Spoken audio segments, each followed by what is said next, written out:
Cheers.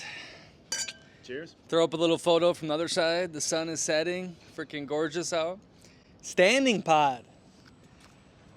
Little brand deal we got here with a vineyard in Argentina. No, but Cinco Flores. But anyways, hey, back in bold. I'm going to do like how to get settled into a city. Because Zach just went through a lot of growing pains. It reminded me of a lot of different things. When you first get to the city, your brain is on fire. Oh my God, new languages, new patterns. Where do I go for groceries? Do I order Rappi, phone cards, SIM cards? Like your mind goes wild. So here's some tips we're gonna go over. But first, what kind of got you on a good path or a bad path out the gate? Yeah, first, I will just talk about, I remember going through the same experience the first, I don't know, 4 or 5 days of living in Barcelona for the first time, being in another country. I just remember the first couple of days, you're like, oh shit, new environment, new language, everything's new gym, like your routine is off. Now in Europe, it was, of course, like you're jet lagged too. There wasn't really much jet lag here, but yeah, you're just thrown in a completely new environment. I don't speak the language, so you're kind of like a oh shit moment. But at the end of that, like 5 or 6 days later, you're gonna feel like that excitement of being in a new country and in a new place. And for me, I just needed to like set my bones, which is like, get my routine or find my gym. So the last few days I have gone to 3 or 4 different gyms to try to figure out what gym I want. But you were doing a good thing with the free trials. Talk about that. Yeah. Lots of places out here don't really have free trials, but what I did, I just reached out to a lot of the Instagrams and just said, hey, what's a monthly amount? Can I come in and check out the gym to see if I would want to do a full membership? And a lot of them were like, yeah, we don't do free trials, but come on in and we'll let you work out for the day. So most people will actually charge a day pass, or they don't really do free trials. You have to pay straight up. So just reach out to the Instagrams or the socials, and there'll be one of those people who will just say that. I just showed the messages to the people, even if they weren't the ones I was messaging, and they just literally let me through and work out for the day. So that's how I've been able to work out at 3-4 different gyms for free and find kind of the gym I wanted to work out at. Yeah, that's a great idea. Also, don't skim out on the gym. I had one right next door, and it was like $33 a month. I'm like, okay, I'd rather have this convenience because it's 1 minute walk from my place. But the gym, the high end ones especially, that's where you can meet some movers and shakers, right? Whether they're locals, whether they're foreigners. So, even if you got to pay $100 a month, stretch the budget, because those connections, those people, as a solo traveler in a new city, could be monumental at the gym. I also think, obviously, get a gym thing, because if you are in a budget too, like that's where you can spend a lot of your time. So you're saying, okay, I'm paying $33 a month. Well, that's $1 a day, but I go there for an hour. Think about, instead of going out to partying or spending money elsewhere, like I'm getting healthy, I'm in a routine, and like I'm spending time with a good ROI. Does that make sense? Like, so don't skip out on those things, the gyms and all that. Okay, what else? So, SIM card. We kind of went through a little thing with me. You were coming around, just clowns, Claro and Professional and Movie Star here. Like, they want so many different documents, or they can't do it, or if you go online, and the card machine wasn't working. We used like 3 different cards. And so there's Sally now. And I use that in Colombia for 2 weeks. You get like 5 gigabytes, $25. But when I live in a place, for at least a month, couple months, I'm trying to get on like a local plan or a lot of data plan. I don't want to worry about doing airplane mode. I want to have it on golden. So get that out of the way. Normally it's like $10 to $15 for basically unlimited data. But talk me through that, because I spent like 5 hours dealing with that shit the other day, and that was a pain.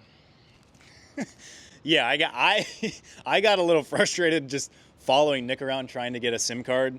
I did the eSIM route with Saley. I do have a discount code if you guys want on that. But my idea is I'd rather just do the eSIM route and pay the extra amount for like the first 10 gigabytes. And once I get used to the city and where to go, then you can get the physical SIM or the other eSIM that's cheaper. In my opinion, I'd rather not have to deal with it. New environment, new language, having to find the places to go. I'd rather just pay the $25 for the 10 gigabytes. He wanted to get the 25 gigabyte for like $17. Yeah, it wasn't even that good of a deal. But like either way, I go out of convenience. He goes out of cheaperness, I guess you could say. A SIM card, I like to have a local number too. which is nice for subscriptions and stuff. You know, you can all that you can use, but like Spotify, like you get all these discounts with like a Argentine number, and you collect different Sims and all that. But yeah, anyways, okay, so a big thing we're doing tonight, we're going to a language exchange thing. Someone invited me there, and this is something I've always kind of steered away. Like there's Gringo Tuesdays, I think, in Colombia. There's little events where you mix in the foreigners and the locals. But I got invited to it, and I'm like, oh, Zach, you know, let's go here.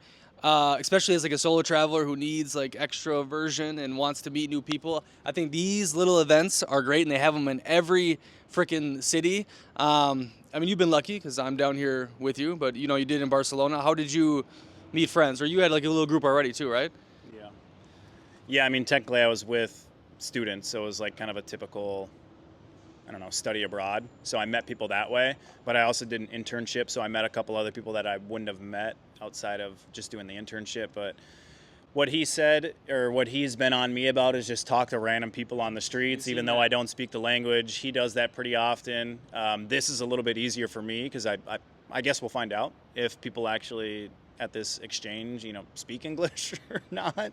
But this should be good just for us to meet other people. I've seen a couple other, like, no, I'm in Facebook groups too. So I know there's a lot of people that reach out in these Facebook groups saying, hey, I'm going to be here for 3 months. This is what I do. I'm Nomad, or I do online business if anyone wants to meet up. So if you want to connect with other people that speak English or from European countries, that could be a really good option as well. I know I've seen a couple of people on Twitter who run some businesses, and they're out in Buenos Aires right now, and I've reached out to them to see if they want to kind of link up or go to a co-working space or just talk kind of online business. So, you know, if you're going to go to another country, I said one of the things that I don't like is the fact that I can't speak Spanish and I'm not good at it, but I like being social, but I'm not just like speaking to random, you know, people, Argentinians, like Nick is. So I need to get into that a little bit more, but this is a good way for us to just get out, meet some people, connect with other people as well.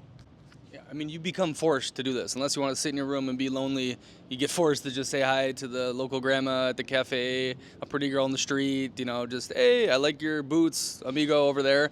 Zach has kind of got on me for is the dating apps. So a lot of people don't realize that the number one travel applications are the dating apps, okay? Because you're thrown right into the culture when you're dating the locals. Okay. For example, went out on a date with one, and turns out she runs a bunch of Airbnbs, you know, comes from family that does high rises, and sending me all these different deals. So, okay, we want to stay here for longer. Let's cut a deal with her paying cash, right? I would get on the apps for sure, meet people for coffees, you know, have a drink, but this is the best way to like get into the local culture, not paying for like a tour guide. And it's actually like, okay, like a date, and it's a win-win for each people, but you learn so freaking much with those. But yeah, the Facebook groups are huge. If you have any sort of online presence, you know, like I've talked to people on the Twitter recently that are in Argentina, or the Instagram that say, oh, make sure you go to this place, that place, meet this person. I'm staying in a place for free in Palermo because of kind of social media, but I met this guy in Egypt. So that social media is huge, but you need to get out of your bubble. Otherwise, if you're the type that can't, you know, talk to strangers, you're going to be lonely, and that gets very hard for people when they don't have a friend here or family anywhere. A big thing with you is, okay, you got dogs barking outside, you got neighbors being loud, so like your routines and everything have been kind of disrupted, and you're trying to find some sort of balance. Before you speak on it, to me, I've been doing it for a minute. It's like you become very like minimalistic in what you need, and you become adaptable very quick, right? So I don't need this supplement, that supplement, you know, a whole cabinet of it, because I know, okay, I can't probably get in this country. I need to limit, you know, to vitamin D, magnesium. But like, okay, I always have AirPods. I do meditation at night, so that kind of keeps the dog noises out. But dealing with these little hiccups that you're not used to, have you figured out ways for that, or is it just a pain in the ass?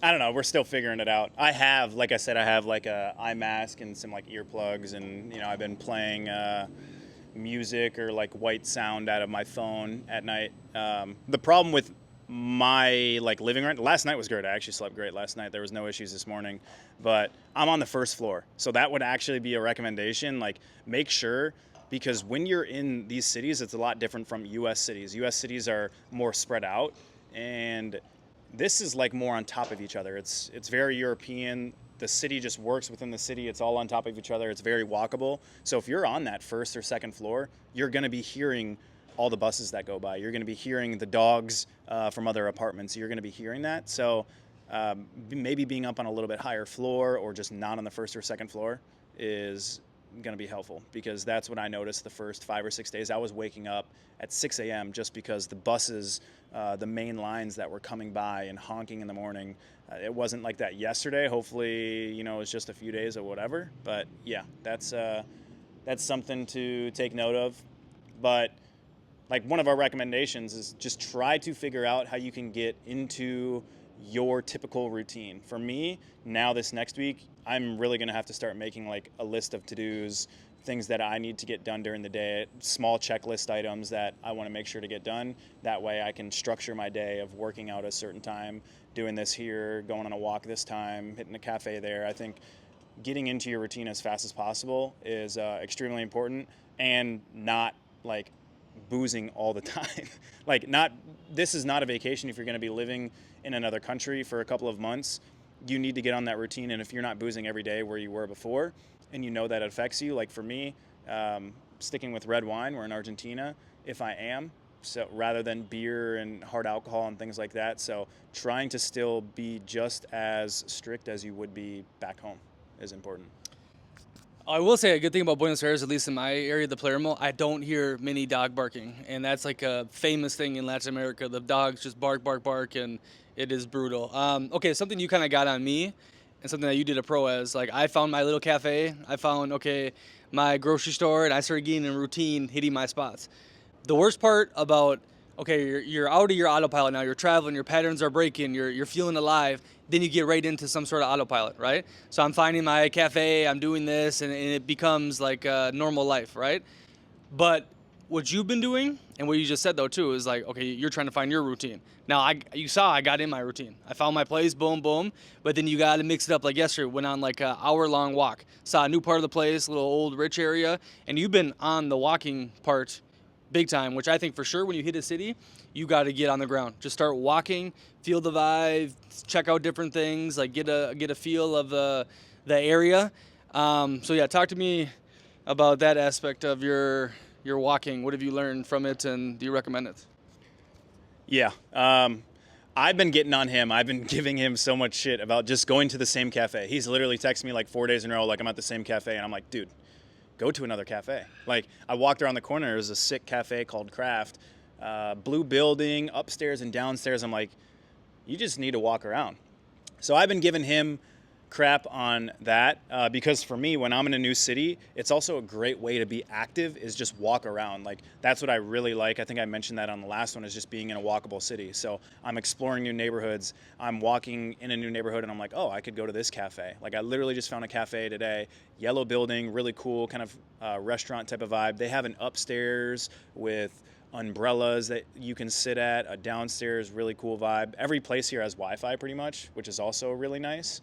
So yeah, it's a great way to be active. And if you don't find yourself like back in your normal routine, like getting out and walking a lot, being in a new city, you can explore the city, you're more energetic about it, and it's a great way to get like 10,000, 15,000 steps in. And I think that's a hack to like still being like really fit, is just making sure you're walking.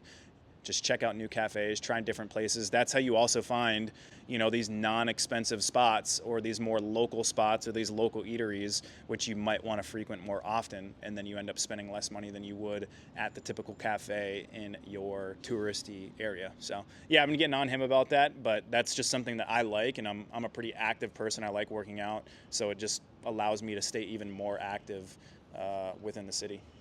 Yeah, two things there. Well, one, that's how I get in a routine quick. Boom, I find my cafe, I can get focused there, I can do it. But if you stay in that pattern, and next week if I'm still going to the same thing every time, or in the 2 weeks, then there's a problem, okay? You need to get out of your bubble and move around, otherwise you'll get on autopilot really quick. And I'm not a fan of the autopilot. Yeah, obviously a huge thing when you go to the cafe and you find one that's good, then you start tipping, you start smiling. Oh, Nick is here. They know they have the order ready. They don't hassle you, bother you. You also know you have Wi-Fi that's going to work. It's all connected. That is a big pro. Oh, about the walking. Okay, so there's a famous book called Vagabonding by Ralph Potts. Highly recommend it. I first heard about it from Tim Ferriss, and that's a book he like read on his travels while he wrote the 4-Hour Work Week. And he's like, whenever you're, vagabonding is long-term solo travel. Whenever you're thinking things are getting old or you're getting sick of this life, just start walking, because crazy shit will happen. Whether you meet someone or you see some crazy mural or you find some hidden little bar, cafe, the walking, especially in cities that are walkable, that are safe, and Buenos Aires so far has been ridiculously safe. It's a cheat code to getting out of the matrix, getting out of your little bubble, and the universe rewards you for it. I got a great reel I just wrote up. It's getting made. Wait till you see it. It's beautiful. Okay, so what else? A week in here, we got to get some more tips.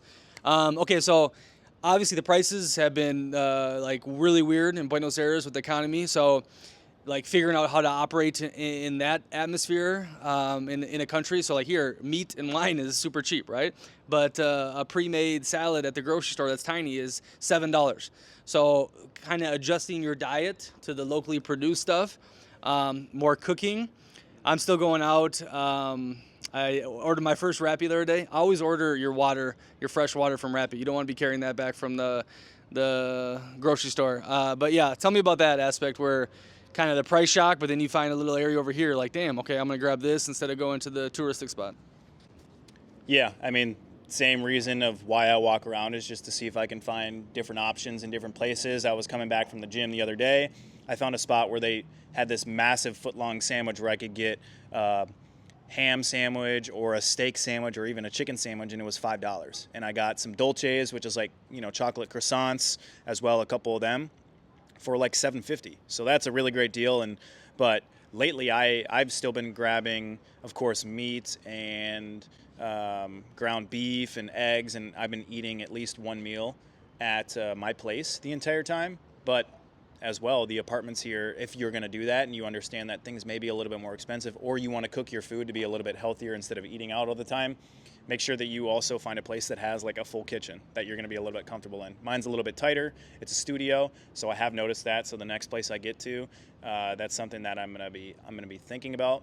But even then, if I find a sandwich like that, I can still add more protein to it by making some ground beef and add that to the sandwich. But I can still get a sandwich every day from that spot, multiple options for fairly cheap. So that's what you get for walking around. That's what you get for seeing the prices and the different deals going on. But I'm someone that I like to eat healthy. I like to work out. I like to kind of control my portions in a way and not eat out all the time. And I don't think in Argentina, to be completely honest, right now with kind of what's going on, I don't like, unless you want to be spending $2,000 a month on food, not that much, but $1,000 a month on food, I think you should cook at home and get some ground beef and get some steak, because it is really much cheaper in the grocery stores than it would be eating out all the time. But even then, if you were to get a steak meal, I said this to my parents, if you were to get a steak meal in the US, that meal would cost $40, $50, $60 at any decent place, where here you can still get a steak meal for $20, $30. So in terms of like actual meat pricing at a good restaurant, like it's still very affordable compared to other places in that sense. But yeah, I mean, pick your poison, right? Yeah, I went out to a pretty touristic place in Palermo the other nights, had like a huge T-bone steak, bunch of sides, and bottle of wine, water, all that, and it was like $50. So yeah, it's not the end of the world, but if you need to be on a budget or whatnot, you got to figure out what is locally produced and eat like the locals. So if you have a problem with that or you have weird dietary restrictions, so this is the biggest thing too. When I grew up, I was kind of picky eater, plain type eater, and I started traveling, and it just went all out the door. Like, give me the local thing. I want to eat it. If it tastes good, Hakuna Matata. Like, I don't have like any true preferences. Obviously, I love Italian and Mexican food, probably the best. But yeah, just say, hey, what do locals eat? If it's good, let's go. But that whole mindset is what I was kind of getting to at the beginning, is when you go to a new place, bro, it's like you have to let some things go they were used to somewhere else, and you have to adapt and be like very Hakuna Matata with your lifestyle, with the dogs barking, with Rappi not being that good, or the language barrier. It's like you become very outcome independent on the external world, right? It just depends on your internal thing and how to get your mind straight. That's the biggest thing for me. So how have you gotten your mind back to where you want it to be or focused and so forth? I mean, for me, it's just like getting into my routine, like just working out again.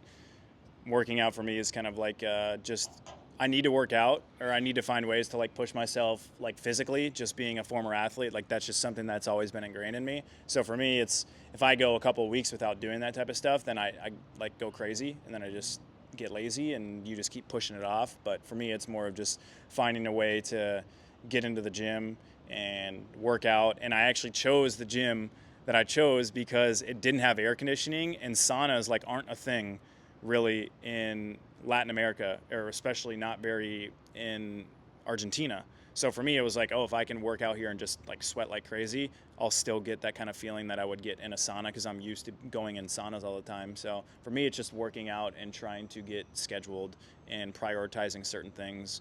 And that would, yeah, that should just be kind of the case for anyone as they're getting into a new place, instead of, treating it like a vacation, treating it like, you're starting to build that routine and that kind of life in a new country. But I mean, that's kind of all I have in terms of recommendations. I know it's getting pretty dark. I don't know if you can even see our faces right now, but you got anything else to say? No, it's good. I think have some anchor type things. So for him, it's the working out. For me, it's morning affirmations, meditation. Have some things that can anchor you, center you, so you can still get in a good headspace, even when your total external environment is chaotic and completely unique and different. But yeah, I think we hit on the main stuff, and hasta luego. Hakuna Matata. It's time to party with the language people.